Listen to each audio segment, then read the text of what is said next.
Assalamu alaikum, namaste, and good evening, or sat sri akal to all the Gimme viewers और gimme audience को शगुफ्ता लोधी, आपकी host, आपकी दोस्त, एक मरतबा फिर आपके सामने हाजिर खिदमत है और आप सबको खुशामदीद कहती है। जनाब आली, आज हम आपको लेके चलते हैं कुछ उस टाइम में जो कि टाइम है 1901 से लेकर 1982 का। और ये जो टाइम है, ये जो मैंने डेट्स आपको बताई हैं, ये एक बहुत ही कदावर शख्सियत और एक हमारे लेजेंड गुजरे हैं। और वो एक ऐसे पाकिस्तानी स्कॉलर थे जिनका मेडिसिन की हिस्ट्री में एक बहुत बड़ा नाम था। अगर मैं ये कहूँ कि हकीम सैयद अली अहमद नैयर वास्ती प्रोफेसर आपने मेडिसिन के शोबे में, और उन्होंने ईस्टर्न सिस्टम ऑफ मेडिसिन में इंडिया की पूरी एकेडमिक से पढ़ा। और उसके बाद ही मूव टू लाहौर, जो कि आजकल हमारा पाकिस्तान है। He traveled extensively throughout Europe and the Middle East, और उन्होंने लेक्चर दिए बहुत सारे फॉरेन यूनिवर्सिटीज़ में। मास्टर्स उन्होंने सेवरल लैंग्वेजेस में किया, बेशुमार किताबें लिखी, और उनके अपने ही स्पेशलाइज्ड फील्ड का वो कौन सा ऐसा काम है जो उन्होंने नहीं किया। अल्लाह ताला उनके दर्जे बुलंद करे। और आज हम उनको याद भी कर रहे हैं, उनको ट्रिब्यूट भी पेश कर रहे हैं, और उसके साथ साथ एक कुछ और थोड़ी सी बात कि हम उनकी लेगेसी को साथ लेकर आज हमारे साथ हैं उनके साहबजादे, जो कि खुद एक इकोनॉमिस्ट हैं और उनकी एक अपनी पर्सनालिटी है। लेकिन क्योंकि गिमी टीवी का एक आप कहें कि उसको प्रिविलेज है कि जब हम कोई एक हमारे पास एक बहुत हाई अचीवर गेस्ट आता है, तो उनके साथ जो उनके बुजुर्गों की जो दुआएं, उनके बुजुर्गों की जो मेहनत है, जैसे कि मैंने हकीम नैयर वास्ती साहब का नाम लिया, तो उनको याद करना एक तरह से हमारा फर्ज भी है, हमारे गिमी टीवी का एजेंडा भी है। और उनकी इस तरह से हम समझते हैं कि वो हमारे साथ इस वक्त इस सेशन में मौजूद हैं। तो आइए वेलकम करते हैं, और फिर हम उनकी पर्सनालिटी को और उनके जर्नी को हम तहत डिस्कवर करते हैं। तो आज की हमारी शख्सियत है सुलेमान एस वास्ती जी। वासी साहब से मुलाकात है। वेलकम टू द शो वासी साहब, क्या हाल चाल है आपके? बहुत शुक्रिया शगुफ्ता, अस्सलाम वालेकुम। मैं आपका बहुत मशकूर हूँ, आपने मुझे मदऊ किया, और ये चीज़ मेरे बहुत करीब है जो टॉपिक आपने आज बताया है। तो मैं हाजिर हूँ, जो आप सवाल करेंगी मैं उनका जवाब दूंगा। थैंक यू सो मच सलमी भाई। ख़वातीन और हज़रात, मैं आपको बताऊं कि मैं इस वक्त ये बेशक हमारा जो सेशन है, इसको हम थोड़ा सा प्रोफेशनल वे से भी लेके चलेंगे, इसको हम इस तरह से भी लेके चलेंगे कि सुलेमान वास्ती जो हैं वो मेरे सलमी भाई हैं, और मैं इनके लिए एक निकनेम वाली पिंकी भी हूँ। इसलिए कहीं कहीं जब हम ये लफ्ज़ यूज़ करें तो आप मेरी एडवांस में अपॉलॉजी एक्सेप्ट कर लें, क्योंकि वो बात बात में करते हुए कुछ ना कुछ ऐसा सिलसिला आ जाता है। तो ये मैं आपको ख़वातीन हज़रात बताती जाऊं कि mister Wasti holds bachelor degree from university of the Punjab from Pakistan, and then he has done his BSc honors in international relations from London School of Economics and Political Science, and then he did his masters in international economics from Johns Hopkins, and then he did his PhD in planning theory and economic development from Cornell University. ये तो इनका academic सिलसिला है, लेकिन इसके साथ साथ आपको मैं ये भी बताती जाऊं कि mister Wasti had the experience of 30 years in economic development, और इन्होंने पूरा अपना कैरियर जो है वो planning commission of Pakistan, where he served as special assistant to the Ministry for Finance. Subsequently, he worked at the World Bank, and then he became a managing director of G. William Miller, and then he is currently president of Sharadpur finance integrity services. ये एक मैं आपको बहुत मुख्तसर सा एक तारुफ बता रही हूँ सुलेमान वास्ती का। आप देखिए वो किस कदर क्या कदावर शख्सियत थी हकीम साहब की, और आपने उनकी लेगेसी को आप लेके चले। और यहाँ पे मैं चाहूंगी कि हम, क्योंकि अभी इस सेशन स्टार्ट करने वाले हैं, तो हम सिकंदर वास्ती को भी याद करें। अल्लाह ताला उनके दर्जे बहुत बुलंद करे। वो भी हकीम साहब के बड़े बेटे थे जो कुछ अरसा इस दुनिया फानी से पर्दानशीन कर गए। और वो भी एक दरवेश और इंतहाई और बहुत बड़े स्कॉलर थे, जिन्होंने हकीम साहब का मतलब जो है वो उनकी जिंदगी के बाद बहुत अच्छी तरह से उसको आगे लेके चले। और ये सिर्फ आप लोगों की जो खानदानी रवायात हैं सलमी भाई, वो तो मैं पहले उस पे बात करना चाहूंगी कि एक ऐसा खानदान जिसको ये फैज हासिल है कि वो किस तरह से आप लोगों ने खानदानों के खानदानों को आगे किस तरह से हकीम साहब की लेगेसी को लेके आप सभी लोग चले हैं। आपकी फैमिली का एक एक इंसान, ख्वाह वो बहनें हैं, ख्वाह वो भाई हैं, ख्वाह वो आपकी अगली जो नेक्स्ट जनरेशन है, उनके अंदर ये बात जो है, तो ये क्या खास वजह है? क्या ये एक खानदानी बात है, ग्रूमिंग की बात है, तरबियत की बात है, या कुछ और खास फैज है आप सबको? जी।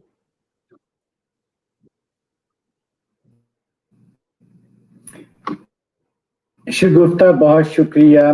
मेरी कास्ट काफ़ी अच्छी है क्योंकि मैं कॉन्वेंट स्कूल में पढ़ा था। जी। तो उससे ये है कि नैयर वास्ती साहब मेरे वालिद बुजुर्ग 1901 में ज़िला बिजनौर यूपी में पैदा हुए थे। तो बदकिस्मती से 9 साल की उम्र में वो यतीम हो गए।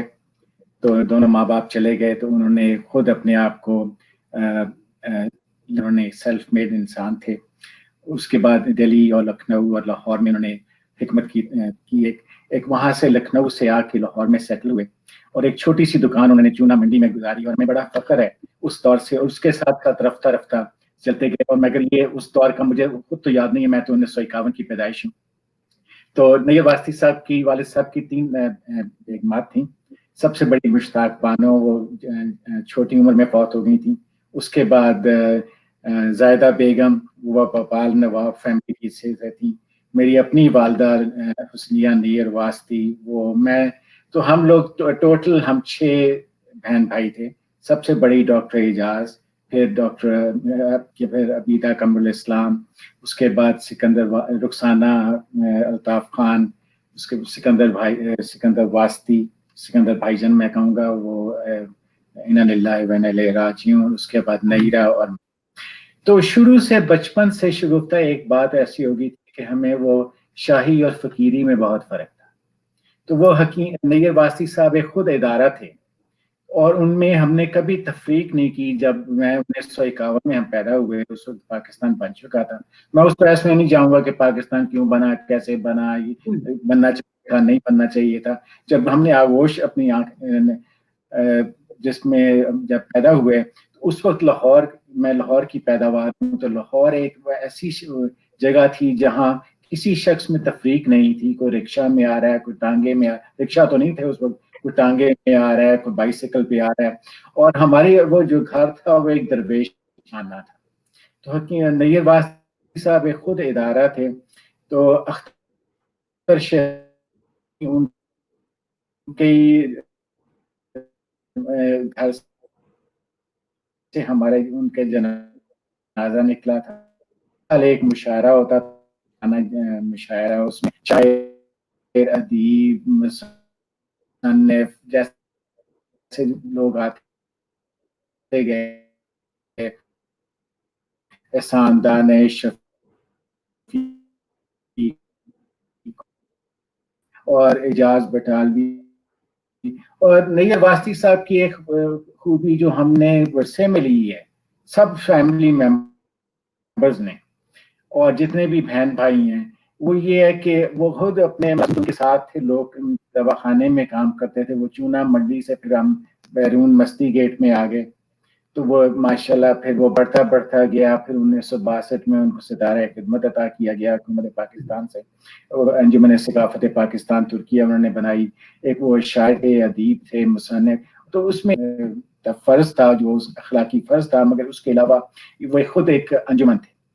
तो ये जो चीजें हमें उस दौर में शुरू हुई, और लाहौर उस वक्त 55 तक शिया सुन्नी, और जैसे ये था एक माहौल, ऐसा कुछ कमी थी, मगर वो जब ये शुरू हुआ उससे इवैक्यूएट ट्रस्ट प्रॉपर्टी से, तो उसके बाद रफ्ता रफ्ता 1962 तक वो जो पाकिस्तान का आपने ख्वाब देखा था, वो रफ्ता रफ्ता वो गुमा होता गया। तो मतलब ये है कि हकीम साहब की जो उनसे हमने बहुत कुछ सीखा। एक मैं सिर्फ बात ये कहना चाहूंगा कि क्योंकि मैं सबसे छोटा था, मेरी हकीम नईर वासी साहब उस पर उनकी 51 साल की उम्र थी, और मैं जब मेरी पैदाइश हुई, तो एक किस्म का एक फासला भी था, एहतराम भी था, और ज्यादातर वो कुर्बत जो थी वो हमेशा उनके साथ एक अदब के साथ, और ज्यादातर वक्त हमने अपने उनके जो बाजू थे, जो साथ काम करने वाले, उनके साथ गुजारा। और उनकी सबसे बड़ी जो बात थी, एक मुझे याद आती है बचपन की, कि जब भी कभी किसी जो उनके साथ काम करने वाला था, कभी उनसे नाराजगी हुई, तो उसको एक ही लफ्ज कहने लगे, कहा करते थे, यार तू तो मेरी तरह का उड़ा निकला। तो ये जो चीजें हैं इंसान से, वो हमें अभी तक नहीं है। तो जब एक वो हमारे घर के हर शख्स का एक मतलब, कोई अगर कोई खाना बना रहा है, ये उसका फर्ज है, और वो कोई माहौल था मस्ती गेट का उसमें। और तो हमें ये जो सोशल डिस्टेंसिंग, तो ये अब की ये लानत आई है। उस वक्त मतलब ये था कि उर्दू मीडियम का अलग हो गया, इंग्लिश मीडियम का, अमीर आदमी गरीब आदमी से नहीं मिलता था। और उस दौर की जो पुरानी फैमिलीज थी, उसमें जिस तरह फकीर खाना, यूसुफ सली, और फिर बड़े बड़े लोग, रफी थिएटर उनका बनाना, और ये सारे काफी, और हकीम नैयर वास्ती साहब की उनकी कई, आप देखेंगे अख्तर हमीद ने उनका जिक्र किया है कि कभी उन्होंने एक गरीब आदमी से कभी एक दवाई की एक रकम ली। और शायद अदीब, और हमारा अभी कोई मुझे वक्त ऐसा याद नहीं आता है जो हम 24 मतलब रात के 12 बजे से पहले सोए हैं। एक मेहमानदारी थी, और वहाँ वो लोग आते जाते थे, वो एक अंजुमन सी थी। तो उस दौर में हम पले। तो उसके बाद रफ्ता रफ्ता फिर वो 62 के बाद मैं ये जंग आई, फिर मैं उसके बाद लंदन चला गया, और उसके बाद वहां से मैं पढ़ के जब वापस आया तो प्लानिंग कमीशन में शुरू हुआ। मगर हकीम नैयर वास्ती साहब का वो जो दौर था, उसमें वो एक अंजुमन थे। तो एक वफात 1982 में हुई थी, 26 मई की। तो एक मार्च में नईम बुखारी ने उनका इंटरव्यू किया था, यादश बखैर। जी जी, वो आप कभी आपको मौका मिले तो जरूर देखिएगा, मैंने उसमें देखा उन्होंने है, पूरी मैंने हयात देखा, लिखी है बिल्कुल देखा कभी। है। और बिल्कुल वो वो फिर आया सिकंदर वास्ती में आया, वो आगे फिर उनकी वो रुखसाना और नईरा और सारे बहनों में, मैं मुझसे भी जो कुछ हिम्मत है जितनी, उसमें कर रही है। और फिर नई पौध अब आगे आगे आगे आ रही है माशाल्लाह, वो सारे फैले हुए हैं। तो ये सिलसिला आगे चलेगा। तो मुझे आपने बड़ा अच्छा अपने पुरानी यादें दिला दी। तो बस वो मतलब यादें। जी जी, जी ये जो यादें हैं ये हमें अपने साथ रखनी बहुत ज़रूरी है, और ये एक मेरा मिशन भी है कि हम अपनी इस एक्सपीरियंस के साथ हम अपने नए लोगों को, अपने नए बच्चों को, अपनी यूथ को भी बताएं कि कितना इम्पोर्टेंट है बुजुर्गों को याद करना, और उनकी कंट्रीब्यूशन जो हमारी जिंदगियों में है। और मैं खुद आई विटनेस हूँ, क्योंकि मैं जरा छोटी थी जब अल्लाह जन्नत नसीब करे अल्ताफ भाई को, के जब अरसलान की बर्थडेज होती थी, आपके मस्ती गेट वाला घर जो है, वो मतब वाली जो जगह है ना, मुझे याद है, आपको पता है, वहां पे हम तो बड़े शौकीन होते थे। वो जो बच्चों के लिए जो मिलता था, वो कोई पता नहीं वो टॉनिक था, कोई ताकत वाला था या क्या था, गला खराब होता था तो हम तो बड़े शौक से जब भी जाते थे रुखसाना भाभी की तरफ, तो आपका वो मतब के ऊपर जो घर था, तो हमने बड़े शौक से वो ग्रीन वाला जो आपका स्पेशल हकीम साहब के मतलब का वो होता था, वो बहुत पिया हुआ है। और ये जो आपकी बात को मैं सेकंड करूंगी कि एक वो दरवेश खाना था, उस दरवेश खाने से उन्होंने कभी गरीबों से पैसे नहीं लिए थे। और मैं खुद यहाँ पे इस प्रोग्राम के तोफ़ैल ये बात भी कहना चाहूँगी कि ख़वातीनो हज़रात, सुलेमान वास्ती की जो एक बहन है, वो हमारी फैमिली में एक बहू के तौर पे आई। वो मेरे मामूज़ाद भाई की वाइफ हैं, वो हमारी भाभी हैं। हमने उस मतब से हमारा पूरा खानदान और खानदानों के आगे खानदान हकीम साहब के मतब से, मतलब वो कहते थे मेरी बेटी का इतना आप लोगों में वो रख रखाव, इतना एहतराम, इतना प्यार, इतना खलूस, कोई दरवेशाना सिफ़तें हैं जो कि वो कैरी की हैं आपके घर की, और हकीम साहब की वो रवायात जो हैं वो आगे तक, और लोग आप लोगों को और उनके मतलब को आज तक, और यही चीज़ सिकंदर भाई ने फिर आगे कैरी ऑन की। और माशाल्लाह से जिस तरह से आप भी ये चीज़ें लेके जा रही हैं, आपका स्टाइल थोड़ा डिफरेंट है। तो मुझे याद पड़ता है कि वालिद साहब, गिमी साहब भी उनकी अदबी महफ़िलों में उसी तरह जाना-आना होता था। उनके आपके दूसरे वाले घर में जहाँ पे आपकी मेहंदी हुई थी और वो आपका गार्डन था, तो उस घर में अदबी महफ़िलें भी होती थी। तो मेरे वालिद साहब की भी दोस्ती हकीम साहब से रेडियो के हवाले से और बहुत एक अच्छा-सा ताल्लुक था। तो अल्लाह ताला उनके दर्जे बहुत बुलंद करे, वो इस दुनिया से बहुत अच्छी जगह पे हैं। तो अभी हम क्या ख़्याल है आपका? शगुफ्ता खता कलामी माफ, उस दौर में लाहौर भी उसका भी एक अपनी कंट्रीब्यूशन है। उस दौर में भी वहाँ के वो जो शायर, अदीब, सहाफ़ी, जिसमें हर एक इशरत रहमानी हुए और इजाज़ बटालवी, आशिक बटालवी, और वो लाहौर ही मुख्तलिफ था। उसमें ये अब बेशक आप पाक टी हाउस को दोबारा बना लें, मगर वो माहौल नहीं ख़त्म होगा। और फिर वो चाइनीज़ लंच-होम, और फिर वो शायर, हर शख्स का सहाफ़ी। और जहाँ तक आपने वो उनकी हिकमत की बात की, कभी उन्होंने सहाफ़ी, किसी अदीब, तो एक दफ़ा कहने लगे कि मैं पुलिसमैन से भी नहीं लेता क्योंकि ये भी पब्लिक सर्विस करते हैं। Oh sweet! आप देखें तो क्या ये अक़दार थी, क्या अक़दार तो थी। ये वो एक इदारा थे, अंजुमन थे, और उस वक़्त के जो पुरानी फैमिलीज़ थी, मैंने जिनका ज़िक्र किया, जिसमें उनकी हल्का अरबाब था। मैंने एक फ़ेसबुक पे उनका एक पेज बनाया हुआ है, हकीम नय्यर वास्ती पिक्टोरियल। मेरी याददाश्त तो 47 से 82 तक है, ताकि वो पाकिस्तान बनने के बाद, तो उसमें बड़े-बड़े बुज़ुर्ग और बड़े-बड़े, उनकी वजह से ये पाकिस्तान चल रहा है। मैंने उसमें ज़िक्र किया रफ़ी पीरज़ादा साहब का, उसमें सरदार इब्राहिम खान साहब का, उसमें ऐसे लोग जो शामिल हुए हैं, और उन्होंने वो बेलौस और मुखलिस किस्म के लोग होते थे। हाँ, ये पैसा आने जाने की चीज़ें होती थी, उसमें अखलाक और मुरव्वत और ये जो एक दूसरे का हमसायागिरी, ये कदरें बहुत बाकी वो स्कूलों थे।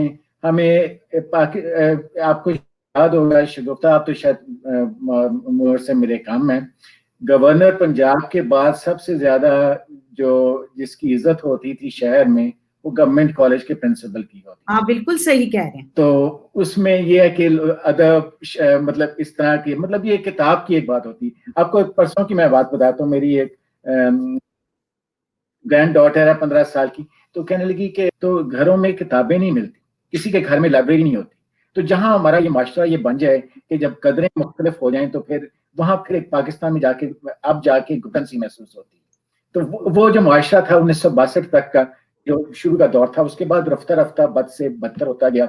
उसके बाद तबकाती लोग बनते गए। उसके बाद ये जो वहां से बेचारे महाजिर आए थे, वो उनको हम हिंदुस्ताड़े कहने लग गए, उनको भी 60 जंग हुई। उसके बाद ये तबकाती, ये अयूब खान साहब ने वो शुरू किया तबकाती, कोई हिलाल पाकिस्तान है, तो कोई सितारे पाकिस्तान है, कोई तमगा पाकिस्तान है। तो और फिर वो बोनस वाउचर स्कीमों में, फिर वो इन्फेंट इंडस्ट्री आर्गूमेंट में नए दौलते आ गए, शुरू से वो ट्रेडर्स थे कराची में। तो फिर वो पुराने जो फैमिलीज थी, फैमिलीज, आदम जी, दाऊद, हारून, उन्होंने तो फिर कोई खिदमत की हैं। पाकिस्तान इन्हीं फैमिलीज थी जिन्होंने कोहिनूर टेक्सटाइल मिल्स लगाई और ऐसी थी, मगर ज्यादातर ये लोग थे वो इस तरह की जल्दी स्पेकुलेटिव काम हो जाए, लैंड ग्रैबिंग शुरू हो जाए, कोई माफिया बन जाए। तो इस किस्म का एक दुख होता है कि जो वो माशरे का, तो वो तो हर शख्स एक मुहावरा हो जाता है कि जी पुराना दौर बेहतर था, मगर इस पाकिस्तान में आप यहाँ से अंदाजा कर लें शगुफ्ता कि ये अभी मैं उनसे सलमान पीरजादा से और तारिक अली से मैं बात कर रहा था कि और एक कि पाकिस्तान की एवरेज हाइट एक स्टैंडर्ड ग्रोथ, ये इमरान खान साहब ने भी उस पर खुद उसको एक्नॉलेज किया है। पाकिस्तान के बच्चे आदमी की जो हाइट है वो 2 इंच कम हो, मतलब भी ना खालिस खुराक है, हर चीज झूठ बोलते हैं। अभी एक और मुझे पाकिस्तान से लगाव है, उसकी मट्टी से प्यार है, वहाँ के लोगों से प्यार है। वो जो बेचारा जिसने B.Com किया हुआ है वो मोटरसाइकिल चला रहा है, जिसके पास मतलब जो अपनी हलाल की कमाई है, उस शख्स के लिए बहुत मुश्किल हो गया रहना। और ये पाकिस्तान की आबादी बढ़ती गई है, वो लैंड ग्रैबिंग। अभी वो समीना ने उसका इंटरव्यू किया था सलमान पीरजादा का, तो हर चीज सीमेंट बन चुकी है पाकिस्तान में हमारे वैसे। तो आपको एक मैं होगा कि दुनिया में सबसे पुरानी यूनिवर्सिटी शीला यूनिवर्सिटी है, जो 800 साल कबले मसीह, उस दौर में आर्चरी सिखाई जाती थी, उसमें हॉस्टल होता था तालीम। तो ये हमारे जो विरसे में मिली थी, उसके बाद जो अंग्रेजों ने हमें दिया कि हम लाख दर्जे बेहतर हैं, ये जो हमसाए मुल्क हैं अरबों के, वो तो जो पैसे की खातिर लंबी लंबी उन्होंने ऊंची ऊंची बिल्डिंगें बनाई हुई हैं। हमें जो विरसे में मिला था, हमें चाहे कानून नहीं मिला था, मगर उन्होंने क्रिमिनल प्रोसीजर अंग्रेजों ने दे दिया, और एक लॉ एंड ऑर्डर की सिचुएशन थी। चल हम जैसा कैसा भी था, हमें आजादी तो मिल गई, मगर उसकी जगह हम काले साहब ले आए जी। तो ये जो इनका, तो इनसे दुख होता है। और मतलब ये है कि आप हम तो उसकी खैर ख्वाही हैं, हमारे बेहतर करे, मुल्क में बहारें आए, अब बन गया इंशाल्लाह। पाकिस्तान। लेकिन इसके साथ साथ देखें, अब हम आते हैं, ये तो हमने अपनी पुराने यादें ताजा कर ली, बुजुर्गों को याद कर लिया। अब हम आते हैं आपके सब्जेक्ट की तरफ। तो आपने अब ये देखिए कि क्या क्या काम आपने किए हैं, और आपने, मैं अभी एक और चीज भी पढ़ी थी that you have published extensively on the development effectiveness of the external assistance policies in a variety of countries and regions during your tenure at the international financial institutions. ठीक है जी। और मिडिल ईस्ट इंस्टीट्यूशन में भी आपने 2011 से 2014 में किया। बहुत सारे आपने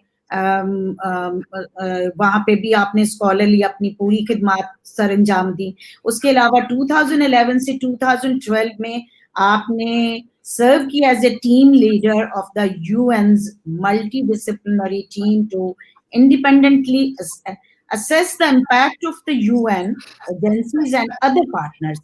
तो अब आप तो अब हमारे पास इस वक्त आप सुलेमान वास्ती जो हैं, ही इज, अब हमने वो आपका एक पहलू जो है ना वो कवर कर लिया कि आप as a legacy of the Hakim Naiyar Wasti, now Suleman Wasti as a economist.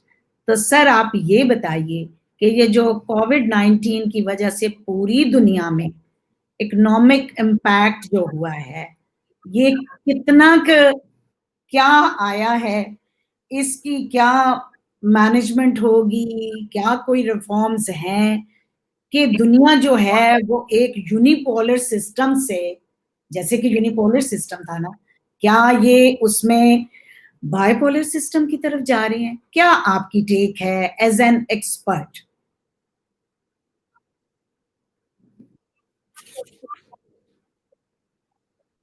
Ji sir. आपने तो बहुत दर्जा बढ़ा दिया है। आप बहुत कद्दावर शख्सियत तो हैं सर। आपने हाल ही में इंटरव्यू किया था मंजर सहबाई का।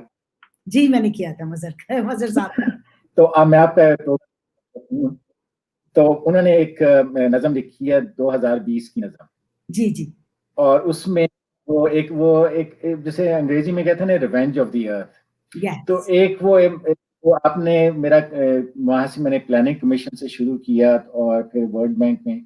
तो एक इदारा होता है उसका, उसको कहते हैं ये अमेरिका में एक है गवर्नमेंट अकाउंटेबिलिटी ऑफिस, जी एहतसाब। जी। हमारे में एहतसाब नहीं है, किसी से पूछा गया ही नहीं है कि ये आपने ये काम क्यों। हम्म, तो ये वो आप एक होता है कि आप जायजा लें। ये इस वक्त आ गया है, हमें इनकसारी की ये दौर आ चुका है इस वक्त। एक मेरे बुजुर्ग हैं, वो स्पिरिचुअल मेंटर आबिद मीर साहब, लाहौर में अभी मुलाकात हुई थी, मैं मार्च में गया था जी जी सिकंदर भाई की उसके उनकी कब्र पे हाजिरी दी थी। जी। तो वो मुझे कहने लगे कि एक दौर ऐसा आएगा कि लोगों के पास पैसा होगा मगर वो खर्चने के लिए नहीं कोई जगह होगी।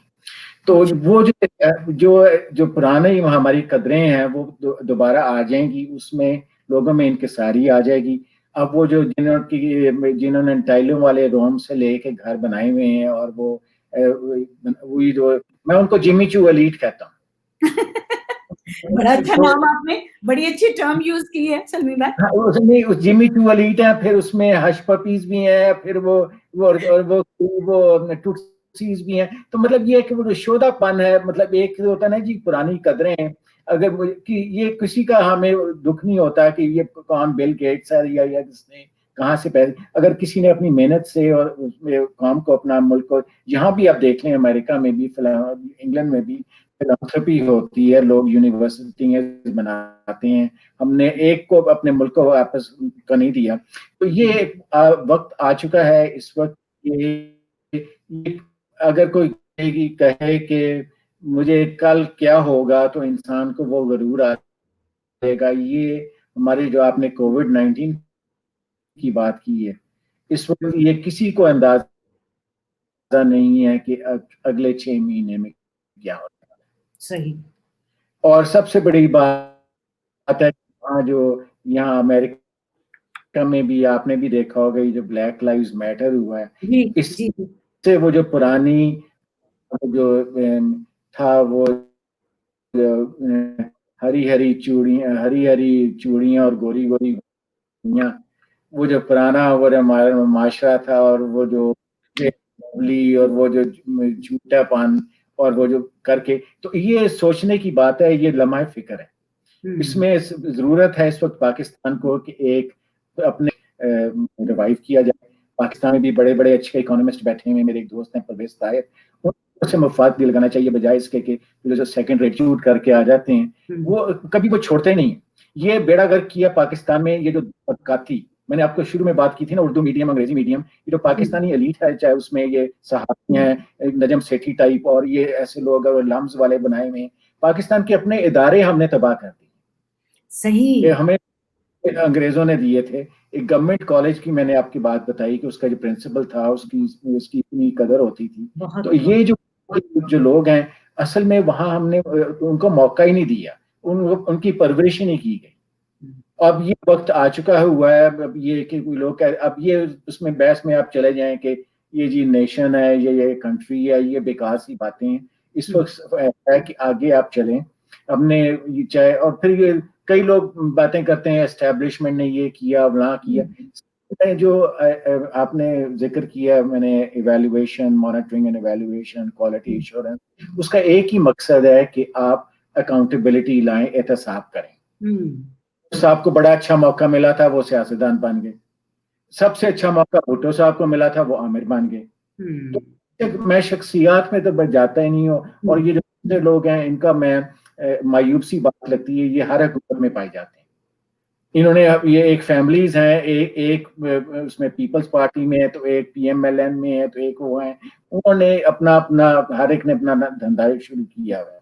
तो इस मुल्क का एक चाहिए एक सोशल आपने एक लफ्ज आएगा सोशल सोशल अपहीवल। जी। तो ये जो है उसमें ये जमीन अपना रिवेंज ले रही है, और ये हाँ, अब क्या 2000 खूबसूरत बात आपने की है कि जमीन अपना रिवेंज ले रही है। बहुत अब बड़ी मुझे बात तो की मैं तो आप। वॉशिंगटन बैठा हूँ 2 महीने से, मुझे तो एक कुदरत देख के, जानवर देख के, नेचर देख के, वहां देख के, तो वहां जो ये जो है, ये जो तफरीक तबकाती जंग, ये करे कि वहाँ खून खराब हो, मगर ये है कि एक अब आ जाएगा वक्त जब लोग अपना मुंह छुपाते फिरेंगे। और सबसे बड़ी बात ये है कि एक वो मैंने आपको बताया कि 1960-65 में करप्शन का मेयार होता था कि दूध में पानी मिलाना। अब ये वो आ चुका है कि वो एक रेस लग गई है कि मेरे पास कितना है, मैंने बोटॉक्स कराना है या लंदन में जाके कराना है। तो ये जो वहाँ की झूठी रवायात शुरू हो चुकी हैं, इसका खात्मा हमें करना पड़ेगा। हमें बड़ी तवक्को थी ये इमरान खान साहब से, खुशी ये हुई थी कि ये मारूसी सियासत है, ये खत्म हुई नवाज शरीफ की और जरदारियों की और भुट्टो की लेगेसी अभी कहते हैं फौज आ जाए, एक नेशनल गवर्नमेंट आप बनाइए, अपने मुल्क के हालात का। मैं आपको पिंकी कहूंगा कभी कभार। जी जी, कोई बात नहीं। उसमें देखिए ना, मैंने सबसे पहले ही माजरत कर ली है, इसलिए मैं तो बीच में, अब मेरे मुंह से निकल रहा है बार बार सलमी भाई, मैं क्या करूं, आपके मुंह से भी निकलेगा भी, मैं आपके लिए पिंकी ही हूँ। It's all right. अब देखिए, ये मैं खुद नहीं कह रहा, ये सारी हुकूमत की अपने स्टेटिस्टिक्स हैं, जैसे जहां से करते हैं 75% लोगों को एक फिक्रा लिखना नहीं आता, उर्दू में या अंग्रेजी में। उसको आप कहते हैं कि हम लाल किले पे, दिल्ली के लाल किले पे जाके पाकिस्तान का झंडा लगाएंगे। लेकिन क्यों क्यों नफरत ये बिखेरे हैं हम, क्यों नफरत बिखेरे हैं हम? अब वो हमारा एक वो घरेलू आदमी था, वो अपना देहात से आया करता था। मैंने उससे पूछा, ताजिए तेरी कितनी उम्र है? उसने कहा जी मैं जब रावी का सैलाब आया था उस वक्त पैदा हुआ था। तो उसको आप कह रहे हैं कश्मीर लेकर रहेंगे। तो अब ये जो पुरानी है, ये हमारा जो तबका है, जो एक जो स्पीकिंग जिन्होंने जो ये पढ़े हुए हैं, अब अभी तो। और सबसे मुझे अफसोस ये होता है कि आप देखिए, जो आप इख्तलाफ राय रखें, एक क्वेश्चन कैपेबिलिटी, वो ज़हन लोगों के बिल्कुल घुट गए। आप उसमें एक घुटन सी होती है। मैं 6 दिन से ज्यादा वहां पाकिस्तान जब जाता हूँ, तो वह जब फजा से वहां निकलते हैं तो एक वो मतलब एक आजादी सी मिलती है। अब अभी देखिए, मैं उनसे कभी कभार इख्तलाफ करता हूँ, परवेज हुड भाई, आपने नाम याद है? जी जी, नाम से निकाला गया, तो बाबर अली साहब ने निकाला, वो जो हर हुकूमत में पाए जाते हैं। अच्छा, यहाँ पे आप क्या मैं आपकी राय ले सकती हूँ सलमी भाई के, आपका उसके बारे में, ये जो आपने अभी बात कही है कि उनको निकाला गया एफसी कॉलेज से, तो आपकी उसके बारे में क्या टेक है, अगर आप राय देना चाहें? लेकिन आप आइडियोलॉजिकली इख्तलाफ कीजिएगा, और जिस तरह एक कल्चरल रिवॉल्यूशन आता है, जब तक आप किसी से एग्री करें या ना करें, उनको मतलब ये है कि हजार उसमें कुव्वत बर्दाश्त ही नहीं है उस मुल्क में। आप वो अगर किसी को वो आपको ये कर दे कोई, आप समझ नहीं सकते वहां वो जो डंडे का जोर लगा के, ये जो इस चीज से हमें बहुत तकलीफ होती है। और ये वो लोग करते हैं जो हुकूमत से फायदा उठा रहे होते हैं। मुझे बाबर अली साहब से कभी ये तवक्को नहीं थी कि उनके लम्ब से उनको हटाया गया। वो जो अच्छे हर उन्होंने ओहदे लिए हुए हैं, हर वो में एजाज लिए हुए हैं। तो ये जो चीजें हैं उनके खिलाफ, परवेज हुड्डा साहब का मैं उनका है कि आप मतलब ये है कि वहां जो इतनी एक्सट्रीमिज्म हो गई है, दूसरी तरफ मतलब एक किस्म का लोगों को सारे अपनी राय देने का हक है। अब्दुल सलाम को गवर्नमेंट कॉलेज में नहीं बुलाया गया कि वो कादियानी है। देखिए, आप एक शख्सियत, ये उनको मजहब छोड़ें, अब ये जो अलग बात है कि तो आपने बस इसी पे मैं बात खत्म करता हूँ कि अफसोस उन लोगों पे होता है कि जो हमारे जो सो कॉल्ड एलीट जो है, जो हमारे जो फैसले करते हैं और वहाँ जो एडवाइजर बने हुए हैं, और वो मतलब इंडिजिनस हमारे कौम में उनको मौका दिया जाए, उन पे इजहार राय ली जाए, और हर एक का एक जिस तरह पुराने दौर में एक मैं उस एक चीज होती है, मैंने अभी पिछले दिनों एक बात कर रहा था एक दोस्त के साथ कि चाहे हम पे चेक टू पे चेक रह रहे हैं अमेरिका में, कोई वहां जब जाते हैं पाकिस्तान में, कोई यहाँ कम से कम यहाँ कोई झूठ नहीं बोलता है, यहाँ कोई आपको आमतौर यहाँ भी मतलब गंदे अंडे हर जगह होते हैं, कोई झूठ नहीं बोलता, कोई आपको धोखा नहीं देता। वहाँ हर काम मिलावट धो करके और सारा जिसका मफाद ये बन गया, हर चीज सीमेंट बन चुकी है, हर चीज उसमें मेरा काम हो जाए दूसरे को फांसी लग जाए। अब पीआईए का ही देख ले, आधे 2/3 जाली डिग्रियां लेके वो को लाइसेंस लेके वो चला रहे हैं। तो ये सारा मुल्क उस पे चल रहा है जाली डिग्रियों पे। तो ये अफसोस होता है क्योंकि वहाँ की मट्टी से लगाव है, वहां से है, और हम तक हमसे जो भी कुछ भी हो सकता है।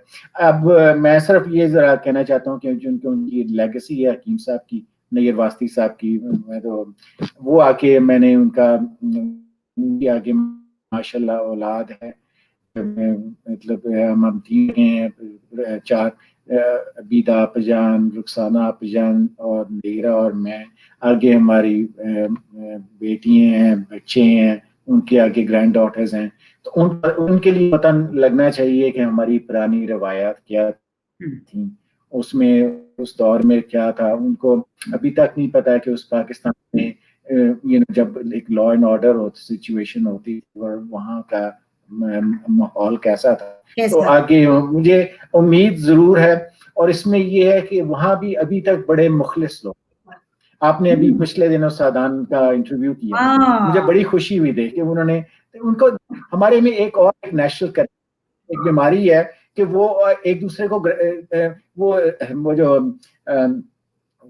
रकाबत, हसद, एक दूसरे को एक्नॉलेज नहीं करते। और ये कोई नहीं कहेगा कि मतलब जो मैंने अपनी शुरू किया था कि रफी पीर थिएटर ने अपना पैसा लगा के वहां पे पूरा का पूरा वो सारा एस्टेब्लिश किया है। और कितना वो ये तो रफी पीर थिएटर तब के हैं जब सुल्तान खुसर थे, रेडियो का काम था। मतलब वो तो पायनियर लोग हैं, वो जब पृथ्वीराज के साथ करके पूरे वो इंडिया में, और उनकी जनरेशन, उनकी लेगेसी आगे तक वो लेके चल रही है। इसके बावजूद आप देखें क्या था, एक नाम देना था ना उसको, फैजान को, मतलब आप एक नाम उसके रिकग्निशन करने के लिए तो क्या फर्क पड़ता है।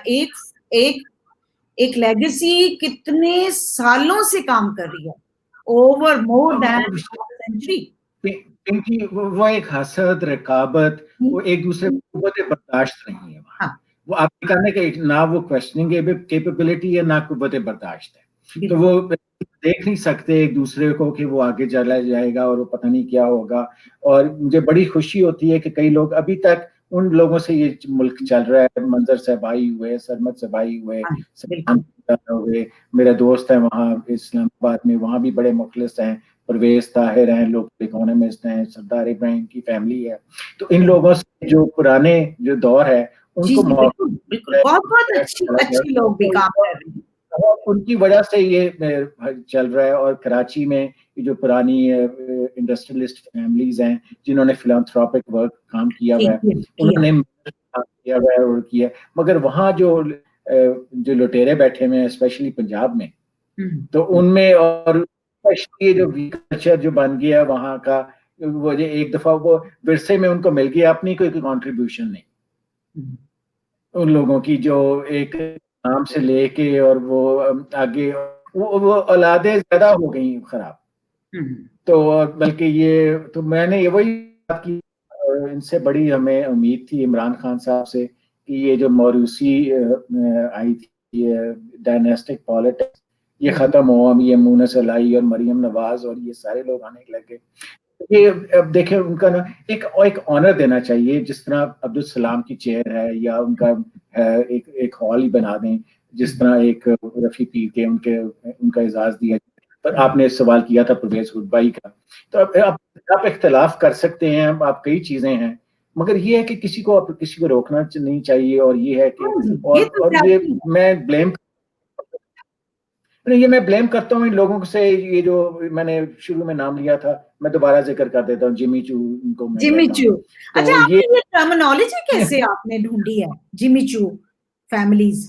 ये तो होते हैं ना, जब आपको हमें याद है कि जब हम बचपन में जाया करते थे स्कूल में, तो जी वहाँ वो देखा ना, यहाँ भी एक अमेरिका में एक जगह है न्यू इंग्लैंड, वहाँ लोग बॉस्टन में वो घरों के आगे उन्होंने पर्दे लगाए होते हैं कि अंदर से लोग देखें ना, ठीक वो जो दिखावे, ये दिखाओ। फ्रेंच बूर्जुआ।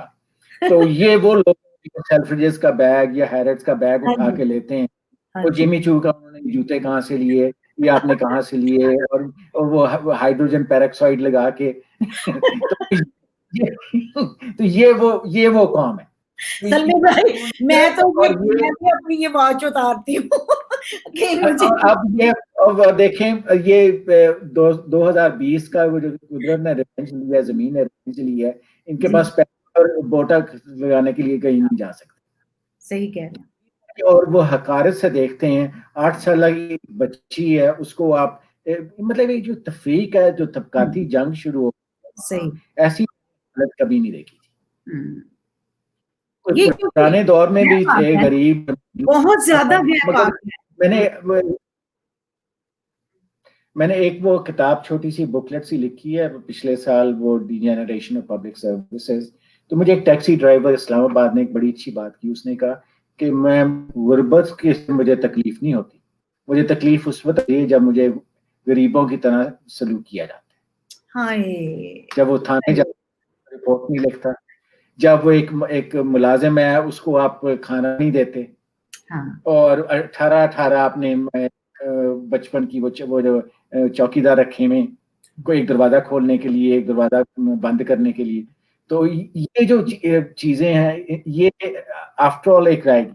मैंने पाकिस्तान में जब मैं 1980 में मैंने गवर्नमेंट सर्विस शुरू की, मुझे सबसे बड़ी जो बात, तो मेरी खुशकिस्मती से थी, महबूब हक साहब थे। अच्छा तो उस दौर में एक शुरू हो चुका था एहसास महरूमी कुर्बत अच्छा। के करीब कैसे आना है। ओके। तो एक तरीका ये होता था कि मैंने आप पे किताब लिखनी है। तो वो अच्छा उसको वो कहते थे, या जो ये हुक्मरान थे जियाउल हक साहब से, ये भुट्टो साहब से भी शुरू हो चुका था।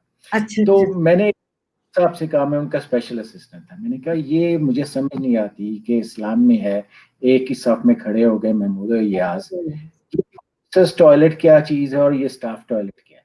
हाँ सेक्रेटेरिएट ऑफ पाकिस्तान की बात है, ये कॉमनवेल्थ में, ये केनिया में भी है, ये पता नहीं कहाँ से आया। एक चीज ये आई, दूसरे ये आई कि ये शायद मुसलमान हुकूमतों में है, मुल्क में है, एक दफा जो हुकूमत में आता है वो कभी जाता नहीं।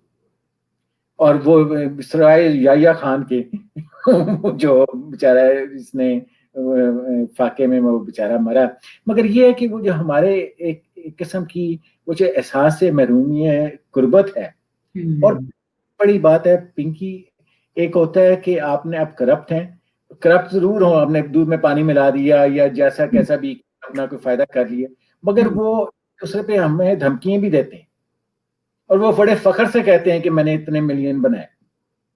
अच्छा देखिए और ना, वो जो कोई गिल्ट ही नहीं है, वो जुर्म का एहसास ही खत्म नहीं, हो। वो पुराने दौर में ऐसा है नहीं जी। वो आपको याद होगा कि 60s में जब जो कि करप्ट आदमी होता था, आप उसको ड्राइंग रूम में नहीं बुलाते थे, ड्राइंग रूम उसको आप गली में मिलते थे सही कि ये नहीं सही नहीं। उसके बाद 70s में फिर वो आ गया जी, मैं क्या करूं, वो बहाने तलाश करने लग गए कि सही। हम खुद कर रहे हैं जी, बच्चों के लिए कर रहे हैं। अब हाँ ये हो गई है कि वो रेस लग, अब वो ये हो गया और उनको शर्म भी नहीं आती, और वो मतलब ये है, और एक दूसरे के साथ रेस लगा के और दिखावे के तौर पे, और कमबख्ती ये है कि मुल्क छोड़ के भी यहाँ आके कोई, आपने अमेरिका में एक आपको मुसलमान नहीं मिलेगा जो कौमी असेंबली या इसमें पार्लियामेंट कांग्रेस में हो। एक वो है मुसलमान, तो वो भी कीथ एलिसन है, वो भी ब्लैक अफ्रीकन अमेरिकन। मतलब जिस मुल्क में आए हैं। अच्छा, दूसरे एक बीमारी एक और शुरू हो चुकी है पाकिस्तान में, वो हर शख्स ने एक जियो बनाई हुई, और वो बिजनेस के लिए, जी और वो मात ने, वो जो जिमी चू की मैंने बात की ना, बेग मात ने, उन्होंने एक एनजीओ बनाई हुई है, और तो वो वहां से ग्रांट उनको मिल जाती है, और कोई बहबूद फाउंडेशन है, तो कोई कशफ फाउंडेशन है, तो कोई फलाना है, और वो मतलब वो जो एहसास है मरूमियत है ना, उसमें आ जाती है शनाख्त कि ये कार्ड है हमारा, हम इसमें ये काम कर रहे हैं, बहबूद कर रहे हैं। मैं तो कहता हूँ आपने अगर काम करना है तो आप अपने वहां जाके गांव में जाके स्कूल खोलें, वहां आप जाके करें, बजाय इसके कि झंडे लगा के आप बेगमात बन के फिर रहे हैं। तो भाई होता है। बाकी आपने ये जो विरसा आगे चलाया है, हमारी कोशिश तो ये है कि जो हकीम नईर वास्ती का जो मैंने एक पेज बनाया है पिक्टोरियल बहुत में, अच्छा काम आप कर रहे हैं, तो जबरदस्त काम। उसमें उसमें जो नई पौध है, ये शुक्र है कि उनमें, जिस तरह मेरी वो ग्रैंड डॉटर ने कहा कि वहाँ पाकिस्तान में किताब कहीं नजर नहीं आती, ये जो बुक स्टोर नहीं है, रेस्टोरेंट में वो बड़े फख्र से कहते हैं, ये जो जिस तबकाती लोग हो गए, वो कहते हैं जी 3-3 महीने में रेस्टोरेंट में जगह नहीं मिलती रिजर्वेशन के लिए, एक आदमी को, गरीब आदमी खाने के लिए। तो इसमें ये है कि ये अगर इसको हम अभी संभाल ना सके तो इस मुल्क का पता नहीं क्या होगा। फिर उसमें इस्लाम भी आ, उसमें फिर आगे ये जो है, और फिर देखे ना जी, जब सियासतदान नाकाम हो जाते हैं तो फिर फौज आ जाती है, जब फौज नाकाम होती है तो फिर सियासतदान आ जाते हैं।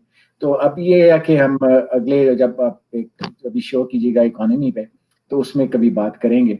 मगर ये जो उनकी आगे लेगेसी है हकीम नईर वास्ती की, मैं उसको आगे बढ़ाना चाहता हूँ।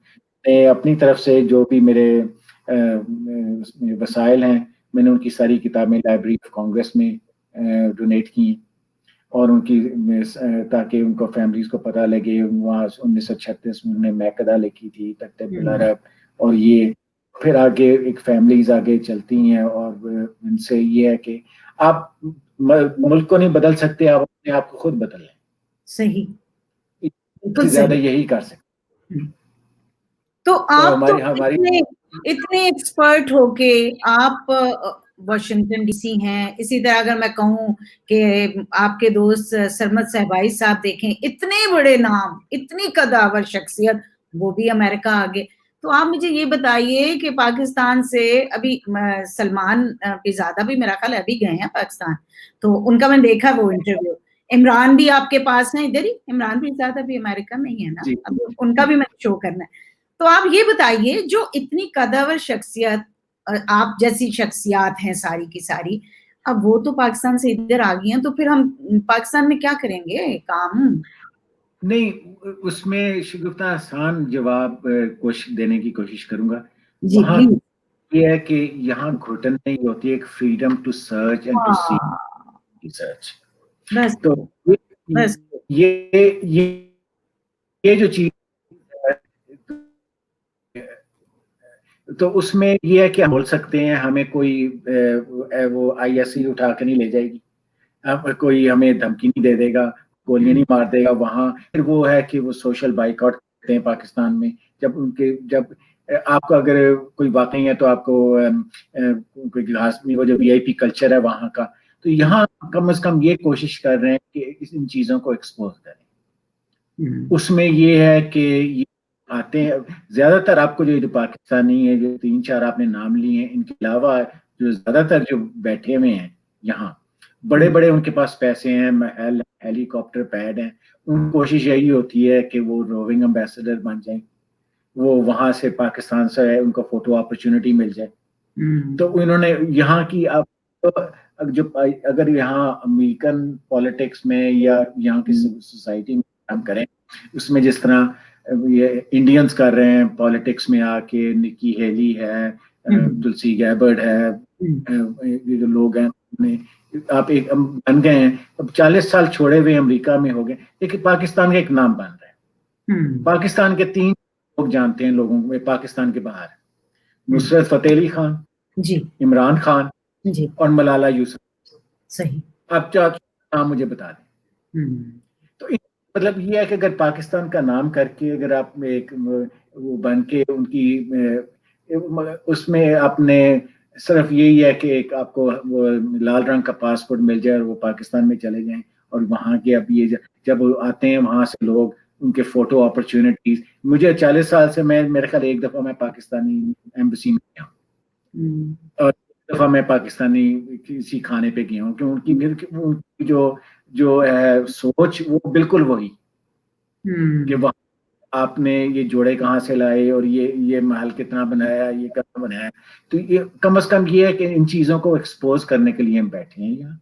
हमने अगर अगर मैं बैठा हूँ तो हमारे कौन सुनेगा, जो मैं अगर अगर परवेज रुपाई को कर रहा हूँ। तो ये है कि ये हमारा फर्ज बनता है, और आप जो खिदमत कर रही हैं, आपने इन चीजों को बुला के, आपने जो सादान का जो इंटरव्यू देखा, इन लोगों की हमें करनी चाहिए जो वहां मेहनत कर रहे हैं। देखने हम लोग, हम सनसेट ईयर्स में बैठे हुए, मैं 69 की मेरी एज हो चुकी, तो अब की जो नई पौध है उसको हम आगे आगे करें, और उनके लिए उनके अगर हमसे पूछा जाए, मगर वहां पाकिस्तान में इंडिजिनस कैपेबिलिटी को आप बढ़ाएं, और ये हकारत से ना देखें उन लोगों को कि वो जो वहां के पढ़े में बाहर से पैराशूट करके आ जाते हैं, 80-80 साल के बैठे हुए एडवाइजर, जो 8-8 उनके माली हैं, मैं क्या नाम लूं उन लोग। तो ये लोग क्या करेंगे मुल्क का, शख्सियात क्या करेंगी। अब एक निज़ाम ही आपका खत्म हो गए हैं, और जो ईमानदार लोग बैठे हुए हैं जुडिशरी में, अंग्रेजों के दौर में 60s में एक हाई कोर्ट के जज को इजाजत नहीं होती थी कि वो सोशल फंक्शन अटेंड करें।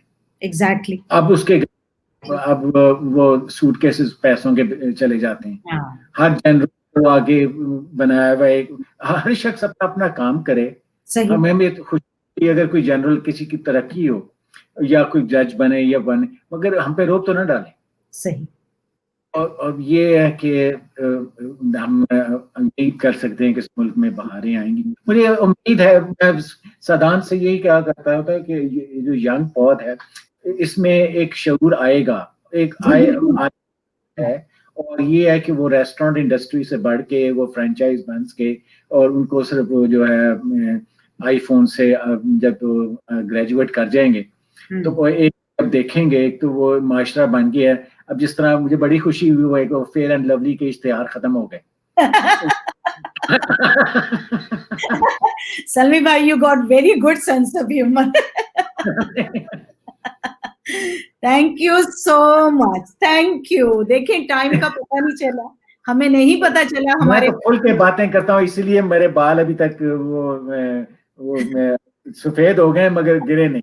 बिल्कुल नहीं, आप बहुत अभी भी बहुत यंग हैं, आप बिल्कुल ये ना सोचें।